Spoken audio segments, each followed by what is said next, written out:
బాలీవుడ్ నటి మోడల్ పూనం పాండే ఆకస్మిక మరణం అభిమానుల్ని సినీ పరిశ్రమని దిగ్భ్రాంతికి గురిచేసింది. కొద్ది కాలంగా సర్వికల్ క్యాన్సర్ తో బాధపడుతూ చికిత్స పొందుతున్నామే గురువారం తుదిశ్వాస విడిచారని పూనం పాండే మేనేజర్ అధికారికంగా వెల్లడించడంతో ఆమె స్నేహితులు, కుటుంబ సభ్యులు, అభిమానులు షాక్ కి గురయ్యారు. ఇక ఆమె వ్యక్తిగత జీవితానికి సంబంధించిన విషయాలు ఇప్పుడు తెలుసుకుందాం. శృంగార తారగా సుపరిచితురాలైన పూనం పాండే ది అన్కానీ అనే షార్ట్ ఫిల్మ్ తో కెరీర్ ఆరంభించారు. ఆ తర్వాత నషా అనే బాలీవుడ్ సినిమా ద్వారా హిందీ సినిమా పరిశ్రమలోకి అడుగుపెట్టారు. అనంతరం లవ్ ఇన్ పాయిజన్ చిత్రంతో కన్నడ సినీ పరిశ్రమలోకి అడుగుపెట్టారు. ఆ తర్వాత అదాలత్ మూవీతో భోజ్పురి భాషలో నటించారు. పూనం పాండే తెలుగు ప్రేక్షకులకు కూడా మంచి పరిచయం ఉంది.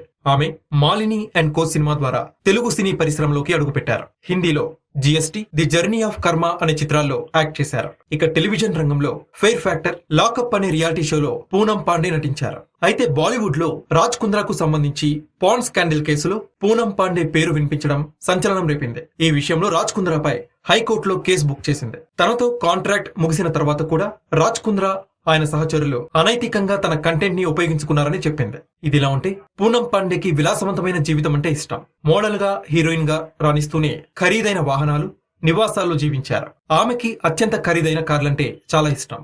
ఆమెకి మెర్సిడీస్ ఈ క్లాస్, BMW 5 సిరీస్ కారులున్నాయి.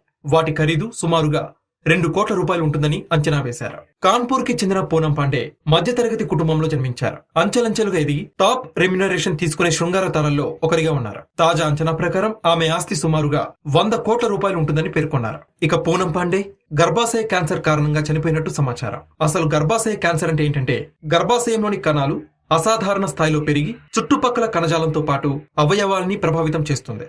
ఇలా చేయడం వల్ల గర్భాశయ క్యాన్సర్ వస్తుంది. అయితే ఇది ఎక్కువ అవడానికి చాలా సమయం పడుతున్నప్పటికీ ఈ వ్యాధి సోకినట్టు గుర్తించడమే చాలా ఆలస్యం అవుతుంది. అలా తెలియక చాలా మంది ప్రాణాలు కోల్పోతారు.